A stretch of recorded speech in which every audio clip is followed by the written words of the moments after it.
Let's go, guys. It's your boy Raul TV, Team R4UL, your favorite YouTube mechanic. We are back again, and what I'm doing this time round is I've got a Skoda Superb on a 2016-17 kind of thing, and we're gonna go ahead and replace the front brake pads. Dead easy. I've not done one of these in a long time. Okay, I've not done brake pad replacement in a long time. Sorry about that my voice has gone a little bit. I just woken up early morning and prayed Fajr and come to the garage. It's Ramadan, but soldiering on for you guys, right? Okay, let's go. Right, what we're doing is brake pads, Skoda Superb 2016-17. Let's go. Right, okay, first thing what we're going to do is we're going to go ahead, like all my brake pad replacement videos, check them out. I've probably done this in the past, but we're doing it for 2026, brand new. Right, we're going to take the brake fluid cap off, and then we'll send the car up on the ramp, take the wheels off, or if you want, crack the wheels on the floor first with a strong arm, with a breaker bar, 17mm socket, crack them on the floor, send it up. We'll make it a lot easier for you, but I've got the gun. I'm just going to whiz them off with the gun. Right, let's go. Okay, guys, the next thing what we're going to do is, I'm under the car, as you can see here. You're going to get yourself a 13mm socket, ratchet, extend, or whatever you've got actually, a spanner, 13mm spanner, 13mm socket with a ratchet, and you're going to get yourself a 17mm spanner on the inside here.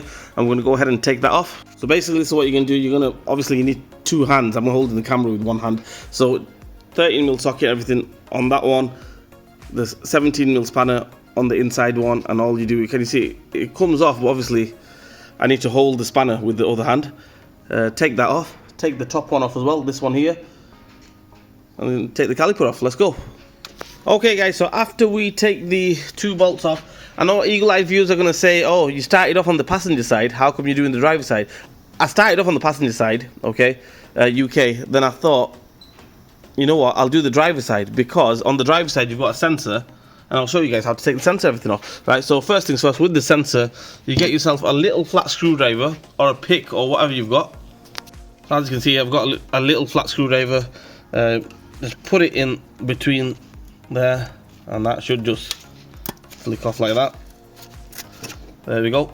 That's how we take the sensor off. I mean, the proper way to take it off is you get your screwdriver in there like that, and then flick it. But I think the best way to do it is just get it in between that bit and there, and just flick it off that way.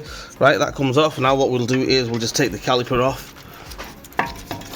Right, move that wire out of the way, because we'll grab it. Okay, and we'll just leave it there. Okay, I've just left the caliper there. I mean, if you want to, I mean, people say don't leave them hanging, but I'll be straight up honest with you, it doesn't really make any difference. It's okay. I just leave it there, and then we just flick the brake pads off. This one off, another one.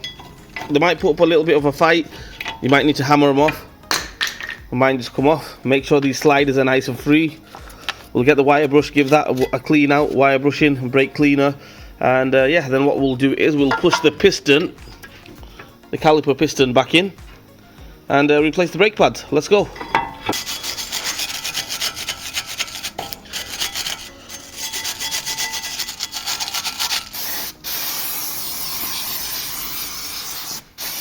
Right, okay, so we've cleaned everything up, as you can see there. As for pushing the piston back, the caliper back, just use the brake wind back tool with the flat edge and just wind it back in. If you want to use pipe pliers, you can do. I've used them all my life, you know, the big dogs. Or if you've got the proper tool, you know, the one that goes in between the caliper and then pushes back, you can use that. Whatever you've got. Main objective is to push the caliper piston back, and that's it. Okay, guys, so as you can see there, I pushed the caliper piston back in. Obviously I couldn't show you guys because I needed two hands, one hand to hold the caliper and one hand to hold the wind back tool. So yeah, it's in there.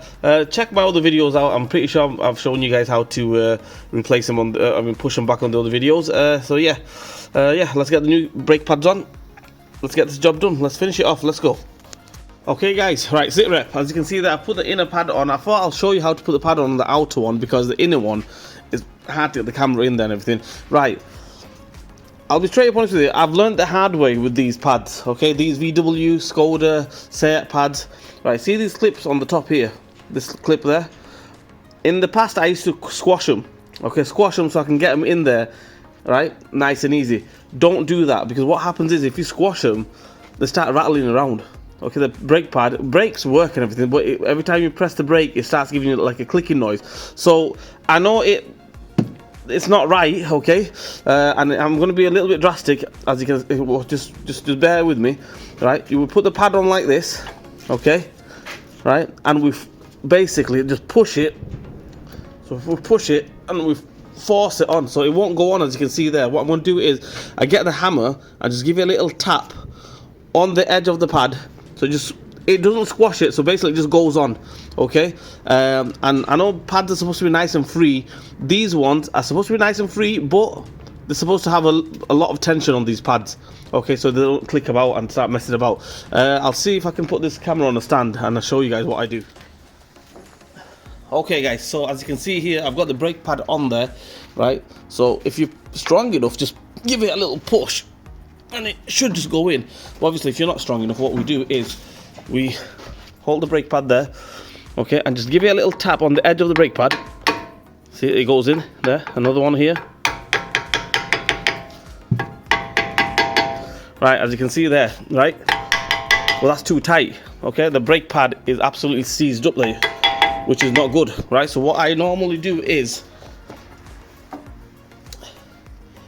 get yourself a little flat screwdriver like that, and on the edge here, okay, just give it a little tap here, as you can see there.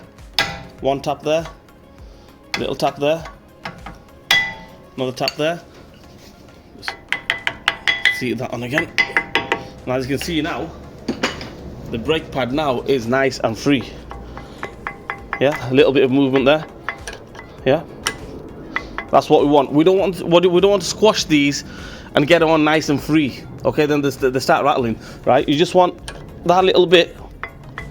It's perfect. Basically, it's not tight and it's not loose as well. Right, now we'll get some. I don't recommend copper grease. I recommend ceramic brake grease. So,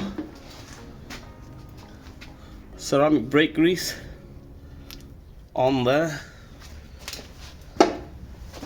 On the inside one as well. Right, just get the switch back on, that plug back on, caliper back on. That's it, job done. Let's go.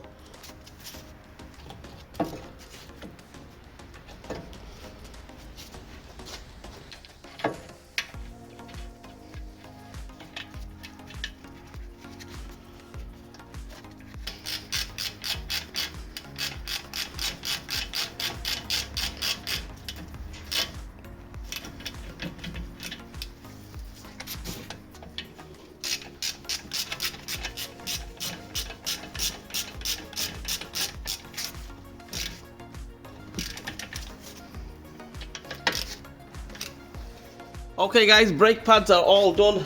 I'm just going to tighten the wheel up on the front. Make sure you put the brake fluid cap back on.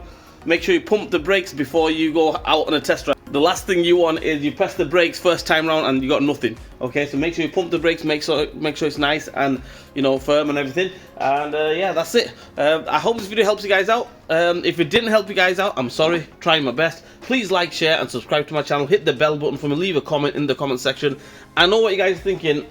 You shouldn't hammer brake pads in. I know you shouldn't hammer brake pads in. They should go in straight on. But just to ease it on a little bit, just give it a little tap. Them clips do squash up a little bit and it goes on, okay? You don't want to squash the clips up first and then put it on. The brake pads start rattling. Anyway, hope this video helps you guys out and I'll see you on the next one.